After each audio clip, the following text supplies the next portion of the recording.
নমস্কার বন্ধুরা, সকলকে স্বাগত জানিয়ে আজকে ভিডিওটা শুরু করছি। আজকে আমাদের ইলিশ মাছ নিয়ে এসেছিল। খুব একটা বড় ইলিশ মাছ নয়, মানে তিন চার পিস করে হয়েছে। আপনারা দেখেই বুঝতে পারছেন, কারণ এবছর ইলিশের যা দাম, ইলিশে হাত দেওয়া যাচ্ছে না। তার মধ্যেও এনেছে কয়েকবার। আমি ভেবেছিলাম একটু বড় ইলিশ মাছ আনলে তবে ভিডিও বানিয়ে আপনাদের সঙ্গে শেয়ার করব। সেটা আর হলো না, ইলিশ শেষ হতে চললো। তাই ভাবলাম একটা ইলিশের ভিডিও করি। ইলিশ মাছটা আমি এখানে নিয়েছি সর্ষে, পোস্ত, কাঁচা লঙ্কা, একটা লাউও নিয়েছি। আমি এখানে অনেকগুলো রেসিপিই দেখাবো। ইলিশ মাছের মধ্যে আমি একটু হলুদ দিয়ে দিলাম, আর দিচ্ছি একটু নুন দিয়ে আমি ভালো করে ইলিশ মাছটাকে মেখে নিচ্ছি। আর আমি ইলিশ মাছের কোনো কিছুই ফেলি না বলতে মনে হয় কারোর বাড়িতে ইলিশ মাছের কোনো কিছুই ফেলা যায় না। মানে পেটে যে তেলটা থাকে সেটাও খাওয়া হয়, আর আমরা কানকোটাও আমি ভাজা করি, ভেজে খাই, খুব ভালো লাগে খেতে। কিন্তু কানকোটা ঠান্ডা হয়ে গেলে কিন্তু আর ভালো লাগে না, একটু গরম গরমই ভাজাটা খেতে হয়। ইলিশ মাছটাতে আমি ভালো করে একটা করে নুন হলুদটা মাখিয়ে নিচ্ছি। আর আমি যে রান্নাগুলো আজকে দেখাবো, জানি সবার বাড়িতে এই রান্নাগুলো হয়, কিন্তু তারপরেও আপনাদের যারা রান্না করতে পারেন না বা একটু দেখতে চান, দেখে শিখতে চান, যারা রান্না পারেন না দেখে শিখতে চান, তাদের জন্য আমি ভিডিওটা করছি। আমি ইলিশ মাছটা পুরোটাই আমি নুন হলুদ মাখানো হয়ে গেছে। সবগুলোতেই ইলিশ মাছের নুন হলুদ মাখানো হয়ে গেছে। আমি কানকোটার মধ্যেও একটু নুন হলুদ মাখিয়ে নেব। আর কানকোর মধ্যে বেশি নুন দিয়ে দিলে আবার ভাজা হওয়ার পর প্রচণ্ড নুন কাটা লাগে, তাই নুনটা একটু বুঝে শুনে দেবেন কানকোতে। যদি একটু কম দেওয়া যায় তো খুবই ভালো হয়। দেখুন, আমি কানকোটাতে ভালো করে নুন হলুদটা মাখিয়ে নিলাম, নিয়ে আমি একটু রেখে দিচ্ছি। আর এই দেখুন মাছের তেলটা, এই তেলের যে গোলা অংশটা দেখছেন, এটাকে আমরা লুকা বলি। এটা খেতে ভীষণ ভালো লাগে। আর এই যে সর্ষে নিয়েছি, আর পোস্ত, আর কাঁচা লঙ্কা, এখানে 6-7টা কাঁচা লঙ্কা আছে, এতগুলো আমি দেব না। আমি এগুলোকে বেটে নিচ্ছি। আর সর্ষেটাও বেটে নিয়েছি আলাদা করে, আর পোস্তটা আলাদা করে বেটে নিয়েছি। সর্ষে আর কাঁচা লঙ্কা সামান্য একটু নুন দিয়ে বেটেছি, যাতে সর্ষেটা তিতো না হয়ে যায়। এবার মাছগুলোকে একটা বড় জায়গায় নিয়ে নিচ্ছি।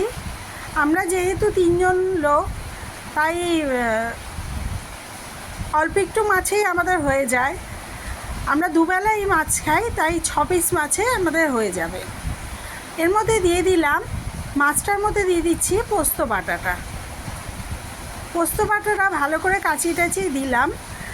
এবারে দিচ্ছি সর্ষে আর কাঁচা লঙ্কা বাটাটা। সর্ষে কাঁচা লঙ্কাটা আমি আলাদা করে বেটেছি, কারণ সর্ষেটা বেশি বাটলে আবার তিতো হয়ে যেতে পারে, তাই তার মধ্যে একটু কাঁচা লঙ্কা আর নুন দিয়ে দিয়েছি। এবারে দিয়ে দিচ্ছি টক দই। আপনারা এটা আমি ভাপা করব, টক দইটা দিয়েই ভাপাটা করব। আর ভিডিওটা তো আমি আগে করেছি, খেতে খুব ভালো হয়েছিল। আমি কখনো টক দই দিয়ে করিনি, আমি সবসময় সর্ষে পোস্ত দিয়েই করেছি ভাপাতে। এবারে একটু ইচ্ছা করলো একটু টক দই দিয়ে করে দেখি তো কীরকম লাগে।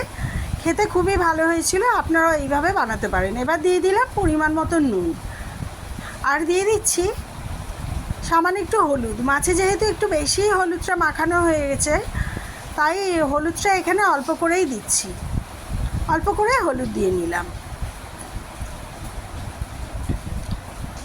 আর শিল ধোয়া জলটা আমি একটা বাটির মধ্যে তুলে রেখেছি, সেটাও আমি এখানে দিয়ে দেবো।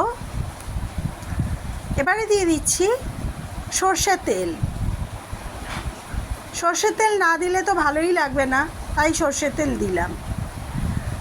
এবারে দিয়ে দিচ্ছি ওই শিল ধোয়া জলটার কিন্তু একটা আলাদাই টেস্ট। তরকারিতে শিল ধোয়া জল দিলে কিন্তু তার স্বাদটা অনেকটা বেড়ে যায়, আপনারা নিশ্চয়ই সবাই জানেন। এবার আমি সবগুলোকে ভালো করে মাছের সঙ্গে মশলাগুলোকে ভালো করে মেখে নিচ্ছি।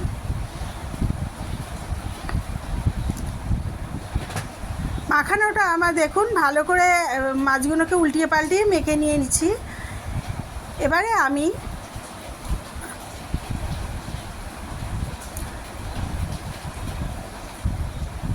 মাছগুলো ভালো করে মাখানো হয়ে গেছে।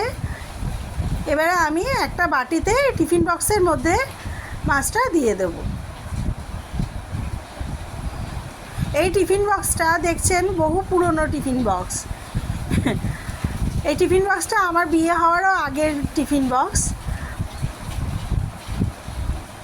আমি এটা ব্যবহার করি কারণ এটাতে আমার ইলিশ মাছ ভাপা প্রতি বছরই করি, এতে আমার খুব সুবিধা হয় কারণ ঢাকনাটা ইজিলি খোলা যায়। যদি এমনি টিফিন বক্স স্টিলের টিফিন বক্সে করি তাহলে ঢাকনা টেনে খুলতে হয়, অনেক সময় পড়ে যাওয়ার ভয় থাকে। তাই আমি এই টিফিন বক্সটা ইউজ করি যাতে ঢাকনাটা খুলতে কোনো অসুবিধা হয় না, ঢাকনাটা টানলেই খুলে যায়, তাই জন্য আমি এই টিফিন বক্সটা ব্যবহার করি। এবার মশলাটা পুরো দিয়ে দিলাম। মাছটা দেওয়ার পর আমি মশলাটা কাছে কাছেই দিয়ে দিচ্ছি। আমি এই যখন সর্ষে বেটেছিলাম 3খানা কাঁচা লঙ্কা দিয়েছিলাম আর গোটা 4টে কাঁচা লঙ্কা দিলাম। ভালো করে মশলার মধ্যে ডুবিয়ে দিচ্ছি যাতে কারো যদি ঝাল খেতে, আমার যেমনি একটু ঝাল খেতে লাগে আর আমাদের বাড়িতে আর কেউ ঝাল অতটা খায় না, তাই আমি ভাতে মেখে খাই এই কাঁচা লঙ্কাগুলো, তাই গোটা দিয়ে দিলাম। এবারে এর ওপরে দিয়ে দিচ্ছি সামান্য একটু সর্ষের তেল, যাতে সর্ষের তেলের একটা গন্ধ আসে।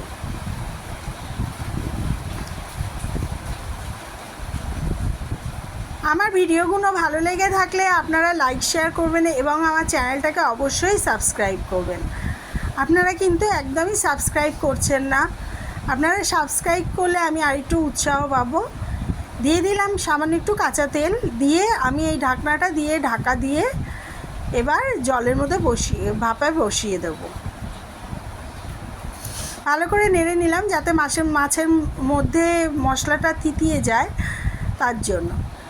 এবার কড়াইয়ের মধ্যে সামান্য একটু জল নিয়েছি, এখানে আমি 1.5 কাপ জল নিয়েছি বড় কাপের, আর ওর মধ্যে একটা ঝিক বসিয়ে তার মধ্যেই টিফিন বক্সের বাটিটা বসিয়ে দিলাম আর একটা ঢাকনা দিয়ে ঢাকা দিয়ে দিলাম। দিয়ে আমি ঘন্টাখানেক রেখেছিলাম। তার মধ্যে আমি লাউটা কেটে নিয়েছি। দেখুন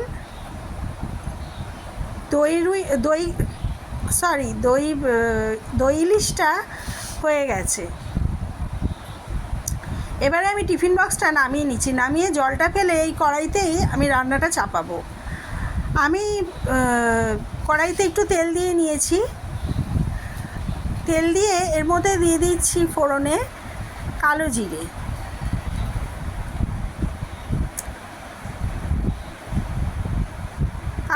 দিয়েছি। তেলটা গরম হয়ে গেছে দেখতে পাচ্ছেন, আমি ওর মধ্যে দিয়ে দিলাম কালো জিরে। এবারে আমি লাউটা কেটেছি, লাউটা তো লাউয়ের তরকারি রান্না করবো বলে কেটেছি, আর লাউয়ের খোসাটা কি ফেলে দেবো? আজকে আমি কোনো কিছুই ফেলে টেলে রান্না করব না, আমি সব কিছু রান্না করব।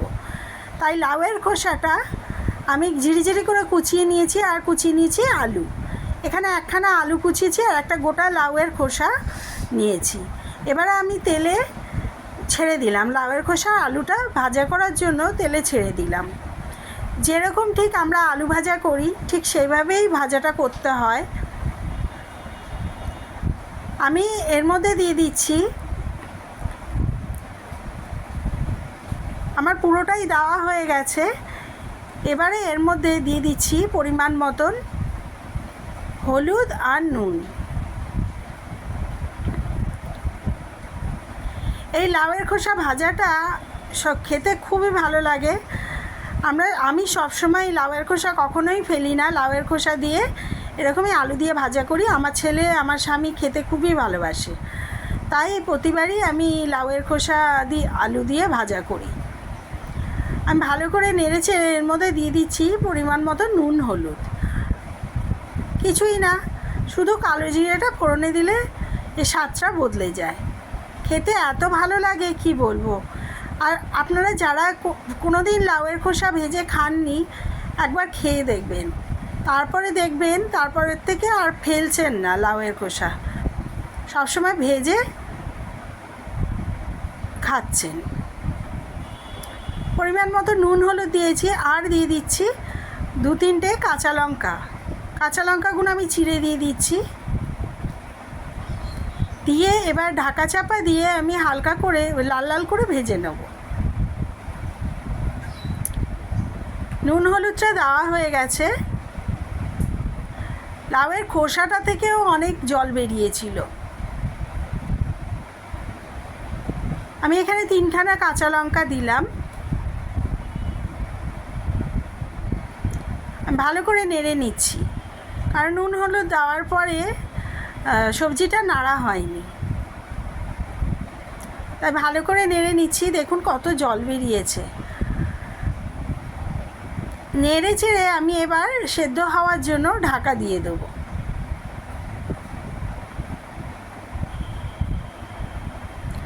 আমি খুব আশায় ছিলাম যে ঠিক একবার বড় ইলিশ আনবেই, তারপরে আপনাদের কোনো কিছু একটা ভালো ভিডিও করে দেখাবো, কিন্তু সেই সৌভাগ্য আর আমার হলো না। তাই কি করব, ছোটো ইলিশই আপনাদের রান্না করে দেখাচ্ছি। দেখুন লাউয়ের খোসাটা ভাজা হয়ে গেছে, আর লাউয়ের খোসাটা আর আলুটা খুব সুন্দরভাবে সুসিদ্ধ হয়ে গেছে। এবারে আমি এটাকে একটা পাত্রে ঢেলে নিচ্ছি, ঢেলে আবার আর একটা তরকারি চাপাচ্ছি। আপনাদের একটু অন্যরকম করে দেখাচ্ছি যাতে আপনাদের ভালো লাগে, তার জন্য।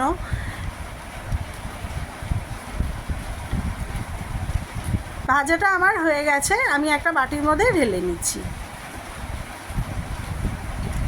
আর দেখুন কড়াইতে তেল দিয়ে কানকোটাকে ভেজে নিচ্ছি। কানকোটা লাল লাল করে ভেজেছি।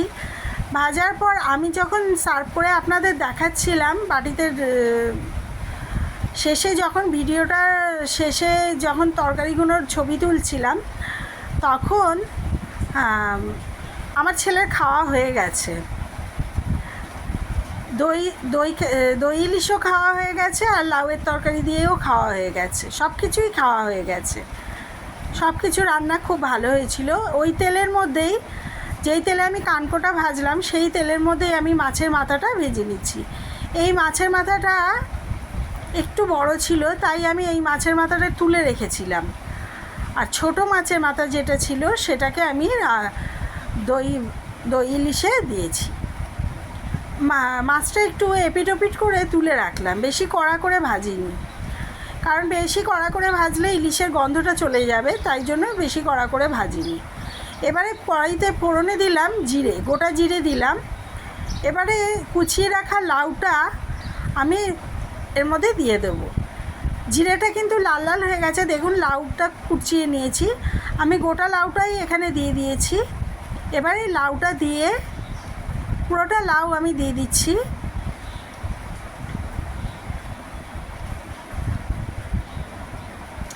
দেখতে দেখতে 3খানা রান্না হয়ে গেল আমার। আমি লাউটা পুরো দিয়ে দিলাম। আমি লাউটা কিন্তু আগে সিদ্ধ করিনি, লাউটা কেটে একটু জলে ভিজিয়ে রেখেছিলাম কিছুক্ষণ, তারপরে রান্না করছি। এবারে একটু নেড়ে এর মধ্যে দিয়ে দেবো, কারণ নিচে জিরেটা পুড়ে উঠতে পারে, তাই একটু নেড়ে নিলাম। নেড়ে নিয়ে এর মধ্যে দিচ্ছি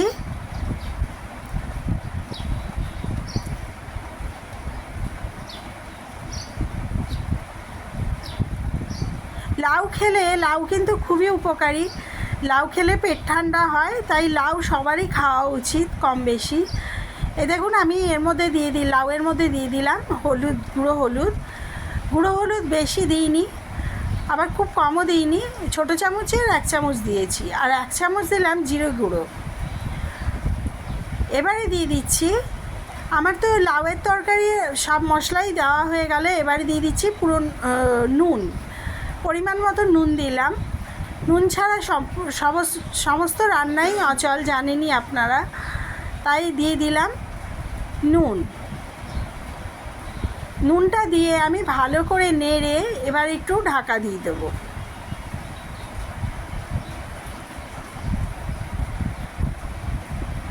ভালো করে নেড়ে নিচ্ছি যাতে পুরো লাউটার মধ্যে মশলাটা মিশে যায়, তাই ভালো করে নেড়ে নিচ্ছি।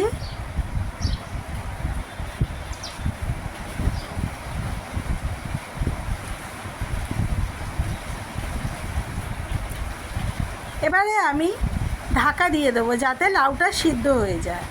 আমি এখনই ইলিশ মাছের মাথাটা দিলাম না, কারণ ইলিশ মাছের মাথাটা এখন দিলে গন্ধটা উবে যেতে পারে, তাই আমি একটু পরে দেবো। লাউটা একটু সিদ্ধ হয়ে আসলে তারপর দেবো, কারণ ইলিশ মাছ সিদ্ধ হতে বেশি সময় লাগে না।